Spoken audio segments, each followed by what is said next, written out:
ధనస్సు వారి కనుక చూసుకున్నట్లయితే మీకు 2, 3, 4 స్థానాల్లో అంటే మకర కుంభమీన రాశుల్లో చతుర్థ గ్రహ కూటమి ఏర్పడనుంది.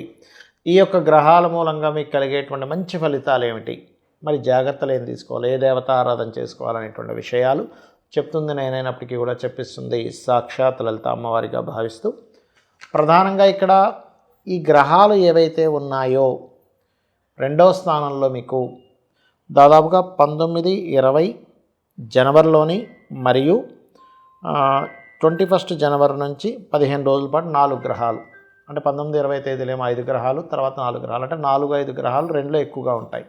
ఇది సంపదని పెంచుతుంది, ఉద్యోగ అవకాశాలను పెంచుతుంది, రుణం లభించడానికి ఈ యొక్క గ్రహస్థితి అనుకూలిస్తుంది. మరి జాగ్రత్తలు ఏమిటండి అంటే, మీ ధనుసు రాశి వారు ఏదైనా ఒక విషయం మాట్లాడేటప్పుడు, అగ్రిమెంట్ చేసేటప్పుడు, ఏదైనా ప్రాపర్టీ తీసుకునేటప్పుడు కొంచెం జాగ్రత్తగా ఉండాలి చెప్పాలంటే.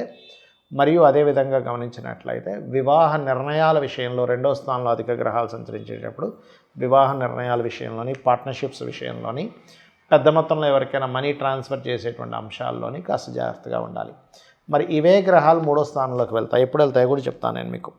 ఇవి కుంభరాశిలోకి 18, 19 తారీఖుల్లో 5 గ్రహాలు, మరలా 24 నుంచి 1 మార్చి మధ్యలో కూడా 5 గ్రహాలు సంచరిస్తూ, దాని తర్వాత చతుర్గ్రహ కూటమి ఉంటుంది. అంటే 2 మార్చి నుంచి 14 మార్చి వరకు, అంటే ఆల్మోస్ట్ ఇక్కడ మీకు 14 ఫిబ్రవరి నుంచి 14 మార్చి వరకు 5, 4 గ్రహాలు కలిసి ఉంటున్నాయి. కాబట్టి ఆ సమయంలో మీరు ఇల్లు మారడానికి, ఏదైనా ప్రాపర్టీస్ అమ్మడానికి చాలా అనుకూలంగా ఉంటుంది.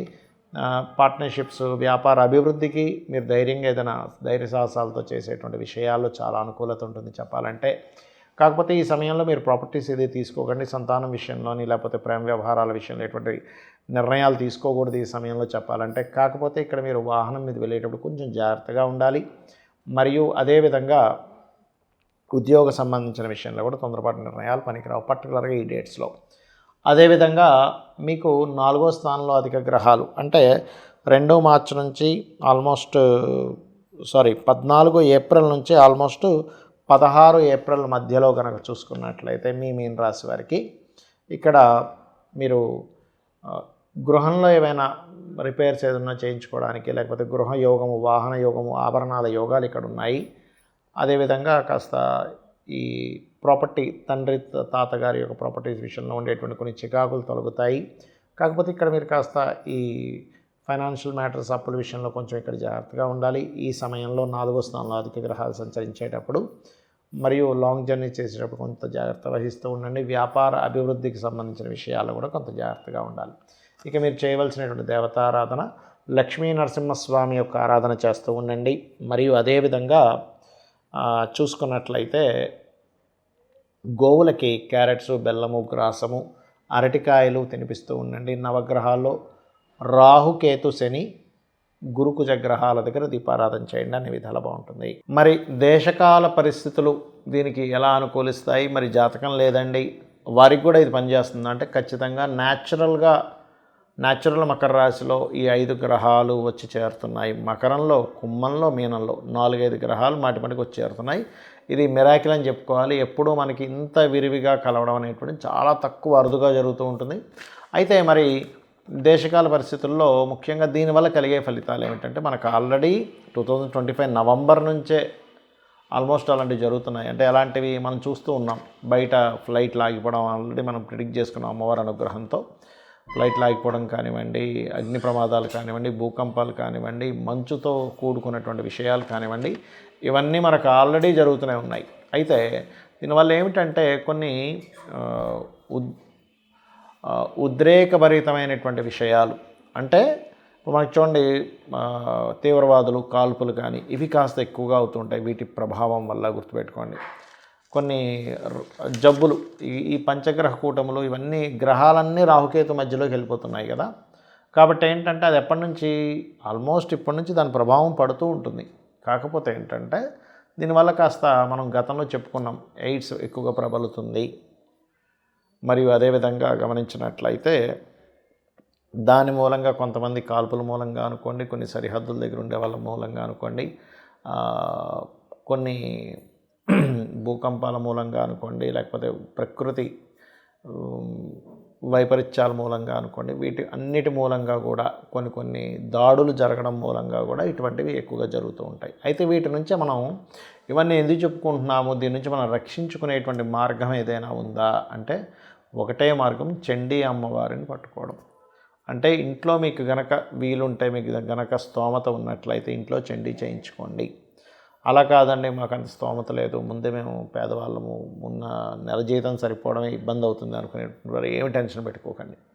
ఇంట్లో చక్కగా యూట్యూబ్లో చండీ ఓపెన్ చేయండి, చండీ పారాయణము అనేది, దాన్ని ప్లే చేసుకోండి. రోజు మీకు రూపాయి ఖర్చు ఉండదు. లేదు స్తోమత ఉంది, ఇంట్లో చేయించుకోగలము, మన ఋక్విత్తులను పిలుచుకొని బ్రాహ్మణులు పిలుచుకొని మనం చేసుకోగలం అనుకోండి, ఇంట్లో చేసుకోండి, తప్పేం లేదు. అలా కాదు, సామూహికంగా ఎక్కడైనా చేస్తుంటారు ఆలయాల్లో, అక్కడికి వెళ్ళి మీరు సామూహికంగా అయినప్పుడు చాలా తక్కువ ఖర్చుతో అవుతూ ఉంటుంది. అక్కడికి వెళ్ళి మీరు తక్కువ ఖర్చుతో సామూహికంగా చేయించుకోవచ్చు. అది కూడా మేము చేసుకోలేమంటే అక్కడికి వెళ్ళి కూర్చున్నా చాలు, 25% ఫలితం మనకు వస్తుంది అని చెప్పి శాస్త్రం చెప్తుంది, గుర్తుపెట్టుకోండి ఇది. అలాగే మరొక విషయం ఏంటంటే, మరి ఈ దేశకాల సంబంధంగా దశమ స్థానంలో అధిక గ్రహాలు ఉన్నప్పుడు, అంటే ఇప్పుడు దాదాపుగా మనం ఇందాక చెప్పుకున్నట్టుగా జనవరి 19 నుంచి 20 మధ్యలో 5 గ్రహాలు ఉంటున్నాయి, చంద్ర, రవి, కుజ, శుక్ర, బుధ. ఈ 3 రోజులు కూడా ఎవరైనా ఉద్యోగం కోసం ప్రయత్నం చేసినట్లయితే, అంటే వాళ్ళకి జన్మజాతకం సరిగా లేకపోయినా ఈ గ్రహస్థితి బాగున్నందుకు, గోచారం బాగున్నందుకు తొందరగా అనుకూలిస్తాయి. మరలా అదేవిధంగా మీకు చూసుకున్నట్లయితే జనవరి 21 నుంచి ఫిబ్రవరి 3 మధ్యలో కూడా 4 గ్రహాలు కూడా కలిసి ఉంటాయి. కాబట్టి ఆల్మోస్ట్ జనవరి 19 నుంచి ఫిబ్రవరి 3 వరకు కూడా ఎవరైనా ఉద్యోగాల కోసం చేసే ప్రయత్నాలు చక్కగా ఫలిస్తాయి, అందులో ఎటువంటి సందేహం లేదు. మరి ఆ సమయాల్లో అందరికీ కూడా తీసుకోవాల్సిన జాగ్రత్త ఏమిటంటే, అగ్రిమెంట్స్ చేసే విషయంలో కొంచెం జాగ్రత్తగా ఉండండి. ఇది మకర రాశిలో సంచారం జరిగేటప్పుడు, గ్రహాల యొక్క సంచారం జరిగేటప్పుడు గుర్తుపెట్టుకోండి. అలాగే మరి ఇక్కడ చూసినట్లయితే కుంభంలో 18, 19 తేదీలు మరియు 24 నుంచి 1 మార్చి వరకు, 18, 19 తేదీలేమో 5 గ్రహాలు కూటమని చెప్పుకున్నాను. అప్పుడు ఏదైనా మీరు ఆన్లైన్లో ప్రారంభించడానికి చూడండి, ఆన్లైన్లో చాలా మనం ప్రారంభిస్తుంటాం. మనం లాస్ట్ టైం కరోనా వచ్చినప్పుడు యూట్యూబ్లు ప్రారంభించిన వాళ్ళకి చాలా బాగా కలిసి వచ్చింది. ఆ రకంగా ఆన్లైన్లో ఏదైనా ప్రారంభించడానికి రాహుతో అధిక గ్రహాలు ఉన్నప్పుడు, న్యాచురల్ 11th హౌస్లో అధిక గ్రహాలు ఉన్నందుకు ఇది ఈ రకంగా మీకు తోడ్పడుతుంది, అందులో ఎటువంటి సందేహం లేదు. కాకపోతే ఇక్కడ ఏంటంటే అమ్మడానికి కూడా తోడ్పడుతుంది అక్కడ అందరికీ కూడా. అంటే ఏదైనా ఒక ప్రాపర్టీ అమ్మేద్దాం అనుకుంటున్నాం, ఇల్లు మారిపోదాం, వీటన్నిటి కూడా తోడ్పడుతుంది, కొనడానికి మాత్రం తోడ్పడదు. ఈ రాహుతో ఇన్ని గ్రహాలు ఉన్నప్పుడు 18, 19 తేదీలు మరియు 24 ఫిబ్రవరి నుంచి మార్చ్ 1 వరకు గుర్తుపెట్టుకోండి. అంటే ఇక్కడ ఒక 6 రోజులు, అక్కడ ఒక 2 రోజులు, ఈ డేట్స్ పర్టికులర్గా గుర్తుపెట్టుకోండి. అలాగే చూసుకున్నట్లయితే 2 మార్చి నుంచి 14 మార్చి మధ్యలో కూడా 4 గ్రహాలు కలిసి ఉంటున్నాయి ఎక్కడ, కుంభంలో. కాబట్టి ఆల్మోస్ట్ మీకు 18 నుంచి ఫిబ్రవరి 18 నుంచి 14 మార్చి వరకు కూడా కుంభంలో అధిక గ్రహాలు రాహుకేతు యాక్సిస్లో ఉంటున్నాయి. కాబట్టి ఇది కొన్ని వైపరీత్యాలకి ఎంత దారితీస్తుందో, ఆన్లైన్ బిజినెస్ చేసుకునేటువంటి వారికి ఏదైనా ప్రాపర్టీ అమ్మడానికి కూడా అంతే యోగిస్తుంది అనే విషయం గుర్తుపెట్టుకోండి అందరూ కూడా ఇది. అలాగే 14 ఏప్రిల్ నుంచి 11 ఏప్రిల్ నుంచి 14 ఏప్రిల్ మధ్యలో 4 గ్రహాల కూటమి ఉంటుంది. కాబట్టి ఈ సమయంలో అందరికీ కూడా, అంటే జన్మజాతకం లేదు అని అనుకునే వారికి కూడా విదేశాలకు వెళ్ళడానికి తోడ్పడుతుంది. కాకపోతే కాస్త ఇది మనం ఏ రాసుల వారికి ఏంది అని చెప్పుకున్నాను చూసారా, అక్కడ మాత్రం ఈ యొక్క విషయాల పట్ల కాస్త జాగ్రత్త వహించాలి, గుర్తుపెట్టుకోండి. అంటే మేషం వారికి ఒకటి, కుంభం వారికి ఒకటి ఇలా ఉంటుంది, వారికి మాత్రం కాస్త జాగ్రత్త వహించాలి. ఇక మీరు అందరూ కూడా ఒకటే, మీకు నవగ్రహాలు ఉన్నాయి మీకు దగ్గరలో, ఆలయాలు అది ఉంటే కనుక నవగ్రహాల దగ్గరికి వెళ్ళి శని, రాహు, కుజ, కేతు, గురు గ్రహాల దగ్గర దీపారాధన చేయండి. వీలైతే నవగ్రహాల దగ్గర దీపారాధన చేసేసేయండి. అలాగే గోవులకి బెల్లము, గ్రాసము మరియు అదేవిధంగా క్యారెట్స్ ఇటువంటివి తినిపించండి, అన్ని విధాలా బాగుంటుంది. కాస్త అంటు రోగాలకి లేకపోతే గాలి, ధూళి ఇటువంటి వాటి వల్ల వచ్చే ఇబ్బందులు ఉంటాయి. కాబట్టి ప్రధానంగా బయటికి వెళ్ళేటప్పుడు మీ ఇష్టదైవాన్ని తలుచుకొని మీరు బయటికి వెళ్ళండి.